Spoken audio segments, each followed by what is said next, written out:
where you can find all the details. Now, shopping at Gaeilge is a perfect time to add a couple of focal into our vocabulary without worrying if it's exactly right. Two women who have taken up the task of trying to learn Irish join us. Now we have Raquel Rodriguez and we have Betty Bach. Conas Toshiv. Gama. Harkeen. Rest. Raquel Rodriguez is obviously not an Irish name. No, I'm Brazilian. Okay, so you're from Brazil. Why then did you want to learn Irish? I just think it's a really beautiful language, and there's so much history behind it. It's really, really nice. How long are you in the country? 6 years. Okay, and what brought you here? Well, I used to work for the same company. I work in IT, and there was a position open in Ireland, so I decided to move over. So it was work that brought you here? Yeah, exactly. Betty, you're here a little longer. Yes, I'm here for 16 years. And why did you decide to learn Irish? I'd like to be part of Irish society. Bawailo ma bheith mar chuid de phobal na haireann. I'll go home to the Agus Cadastic, where are you from? Isas America me. Isas Washington DC. Washington DC is Washington DC is a beautiful city. Yes. An Kaitor Dukashu. It's Kaitor Dokus me, yes, I'm a native Irish speaker. Yes. We had English and Irish at home. Yeah. So the girls have told me earlier on that they're learning Irish for the grant as well. You get a big grant. Come here, do you find it difficult to learn Irish? Very much so, yeah. Because the pronunciation is so different from the writing, and you have so many different versions of Irish depending on the origin. So the fact that you are obviously fluent in Spanish and English, does it make it easier because you've got two languages at your brain? You know, they say if you've got a grasp of languages, then it's easier to pick up a third. Hopefully it'll be easier soon, but it's still the start of it. So. And you're a language teacher, Betty, so yes. Does that make it easier for you?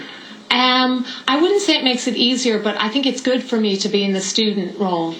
As a teacher, to see what it's like for my students. I suppose, yeah, to be able to understand what they're going through. Exactly, yeah. How do you find the different dialects? Obviously the Kerry Irish, the Galway Irish and Donegal Irish. Like, I suppose 80% of it would be the same, but there's that 20% that's just so different. Yeah, it makes it a lot more complicated. Which Connaught are you learning? Well, my teacher's from Dublin, so you're Dublin Irish? Yeah. Lovely stuff. And what do you think now, say, from people, Joe, you come from Brazil and you come from the United States of America. What do you think of, say, the fact that most Irish people can't speak Irish? Do you think it's a small bit strange, maybe? It is strange, actually, but I think it's a shame because it's such a nice language and it's the biggest part of the history. There's so much in Irish that it's not the same if it's translated into English. So it would be nice if more Irish people actually spoke it. Because Irish people are so proud to be Irish. Yes. This should be part of the culture and they should be proud of it too. Yeah. I think there have been amazing advances though. I know my two girls who are 4 and 7, you know, it was different for me. Now they actually have cartoons in Irish. Maura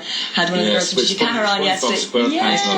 Translated Dora and the whole lot. And so the girls are seeing Irish in cartoon format, which is brilliant. You can buy toys now, your little teddy bears that speak Irish. So I think it's much better. For me, I learned Irish in a Dublin school, and unfortunately for all of my secondary level, we read Peg. Yeah, so that's... the life of Peg wasn't the most interesting, and therefore it wouldn't really inspire you to embrace it. It wasn't, a multimedia experience. The life of Peg was very interesting. Just the way that she put it down in the book was kind of...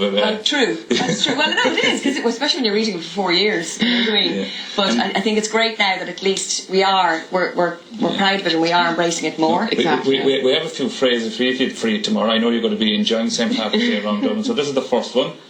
Can we see it there? Look of the Irish, all na Gael. You can say that, yes? All na Gael, yes. All means to be lucky. What's our next one?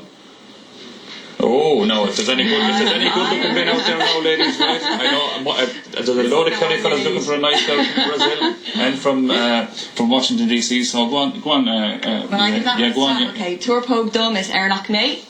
Go. No. Tuair Póg Dom is Arnach me. No, I was serious. Tuair Póg Dom. And we have one more.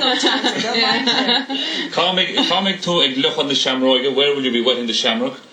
Where will you be wetting the shamrock? Where will you? Yeah. Where will you be? Are you going to the parade? Probably going to the parade. In Dublin. In Dublin. So, yeah.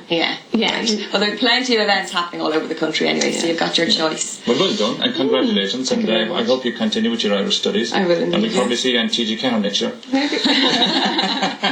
And can I say Banachdi na Fela Padraig? Mighty stuff, yes. To everyone. To everybody. Well done. Happy St. Patrick's Day. Thank you. And for more information on events taking place during Seacht na Gaeilge and all the Irish classes, of course, that you can take as well around the country, just pop onto our website for more details. No, we could really be having a fantastic St. Patrick's Day tomorrow because we are doubling your chance to win some money today.